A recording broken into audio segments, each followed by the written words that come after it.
बारे में कि कोलेस्ट्रॉल क्या होता है, कोलेस्ट्रॉल के कितने टाइप होते हैं, कोलेस्ट्रॉल हमारे शरीर के अंदर क्यों बढ़ता है, कोलेस्ट्रॉल को कैसे संतुलित किया जा सकता है। इस टॉपिक के अंदर पढ़ेंगे कोलेस्ट्रॉल के बारे में कि कोलेस्ट्रॉल है वो क्या होता है।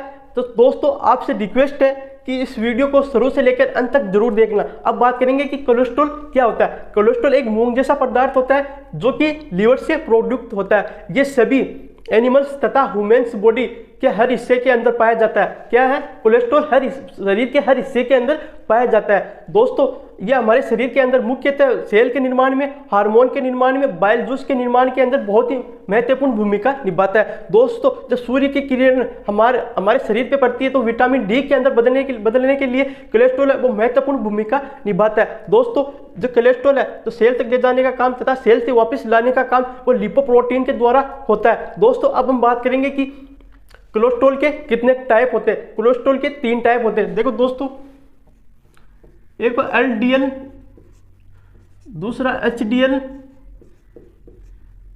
तीसरा VDL। LDL यानी कि low density lipoprotein, high density lipoprotein, very low density lipoprotein. दोस्तों अब बात करेंगे LDL। ये कोलेस्ट्रॉल होता है जो कि बहुत ही बैड यानी बहुत ही बुरा होता है, हमारे शरीर के अंदर बहुत ही नुकसानदायक होता है। कौन सा, LDL। कौन सा, ये लीवर के अंदर प्रोड्यूस होता है, लीवर के अंदर बनता है। इसका काम है कि वसा से लीवर, लीवर से शरीर के अन्य भाग जैसे मस्तिष्क से सेल, सेल से टिश्यू, टिश्यू तक हर्ट में पहुंचाने का होता है। दोस्तों LDL की मात्रा हमारे शरीर के अंदर आवश्यकता से ज़्यादा होने पर ये धीरे धीरे हर्ट के अंदर ब्लड फ्लो करने वाले आर्टरीज होते हैं उसके अंदर जमना स्टार्ट हो जाता है, यानी कि जमना शुरू हो जाता है। जब धीरे धीरे आर्टरीज के होल है वो बंद हो जाते हैं, जिससे क्या होता है, हार्ट अटैक तथा ब्रेन अटैक होने की संभावना होती है LDL में। अब बात करेंगे HDL। दोस्तों ये एक अच्छा कोलेस्ट्रॉल को माना जाता है, LDL को, यानी low density high density lipoprotein को अच्छा कोलेस्ट्रॉल माना जाता है। ये हमारे शरीर के अंदर, हमारे हार्ट होता है उसके अंदर अच्छा संकेत प्रदान करता है। कौन सा, HDL। HDL जो लीवर से प्रोड्यूस होता है। किससे होता है, लीवर से प्रोड्यूस होता है, जो कि लीवर से क्या काम पहुंचाता है, शरीर के अंदर जैसे टिश्यू से शरीर के विभिन्न अंग ऑर्गन तक पहुंचाता है। कौन सा, LDL।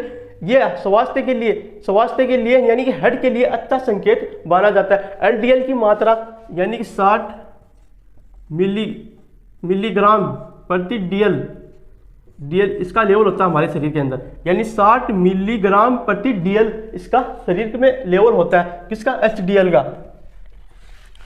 अब दोस्तों हम बात करेंगे VLDL, very low density lipoprotein. ये बहुत ही घातक होता है, ये LDL से भी ज्यादा घातक होता है। कौन होता है, VLDL, जो कि LDL से भी बहुत ही हानिकारक होता है। ये हार्ट डिसीजेस, हार्ट बीमारी का बहुत ही घातक VLDL कोलेस्ट्रॉल होता है, बहुत ही घातक होता है। दोस्तों अब हम बात करेंगे कि कोलेस्ट्रॉल को कैसे संतुलित करते हैं। कोलेस्ट्रॉल को कैसे संतुलित करते हैं, जैसे कि हम जानते हैं कि कोलेस्ट्रॉल जो लीवर है वो कोलेस्ट्रॉल को संतुलित बनाए रखता है। कई बार क्या होता है, ये संतुलन बिगड़ जाता है। इसके पीछे कई कारण हो सकते हैं, जैसे हम रोज फैटी फूड का सेवन करते हैं जिससे कि हमारा शरीर खान पान के अंदर लापरवाही कर देता है और शरीर मोटापे के शिकार हो जाता है। दूसरी बात हम बात करेंगे कि जो हम नियमित जो काम नहीं करते उसकी वजह से कोलेस्ट्रॉल है वो हमारे शरीर के अंदर बढ़ जाता है, या फिर आनुवांशिक लक्षण की वजह से हमारा कोलेस्ट्रॉल का लेवल है वो बिगड़ जाता है। दोस्तों अब हम बात करेंगे कोलेस्ट्रॉल को कैसे संतुलित कर सकते हैं। कोलेस्ट्रॉल को कैसे संतुलित कर सकते हैं, जैसे कि हम भोजन के अंदर जो कोलेस्ट्रॉल में लेने वाले व्यंजन होते हैं उन व्यंजन को नहीं लेना पड़ेगा, क्योंकि अगर उनको लेंगे तो कोलेस्ट्रॉल का क्या लेवल बिगड़ जाएगा। इसलिए हम शरीर के अंदर जो भोजन लेते हैं पहले की उस भोजन को सुधारेंगे, यानी कि जीवन शैली होती है हमारी, उस जीवन शैली को सबसे पहले सुधारेंगे तब जाके कोलेस्ट्रॉल ठीक होगा। दूसरी बात, जो कोलेस्ट्रॉल हम भोजन के रूप में लेते हैं वो उस व्यंजन को छोड़ना पड़ेगा, और फास्ट फूड होता है उससे दूर रहना पड़ेगा, और प्रतिदिन व्यायाम करना पड़ेगा, एक्सरसाइज या योगा करना पड़ेगा, जिससे कि कोलेस्ट्रॉल का संतुलन है वह बनाए रहता है। अब हम बात करेंगे दोस्तों, जो हम धूम्रपान करते हैं उससे क्या है, कोलेस्ट्रॉल का लेवल है वो बिगड़ जाता है। दोस्तों हमको धूम्रपान बिल्कुल नहीं करना चाहिए, क्योंकि इससे क्या है, कोलेस्ट्रॉल का लेवल बढ़ जाता है। हमको अधिक से अधिक फल, सब्जियां या साबुत अनाज साबुत अनाज यानी मोटे मोटी जो हमारे शरीर के अंदर जो लाभदायक चीजें होती है उनका सेवन करना चाहिए। दोस्तों यह हमारा टॉपिक है कोलेस्ट्रॉल। आपको कैसा लगा?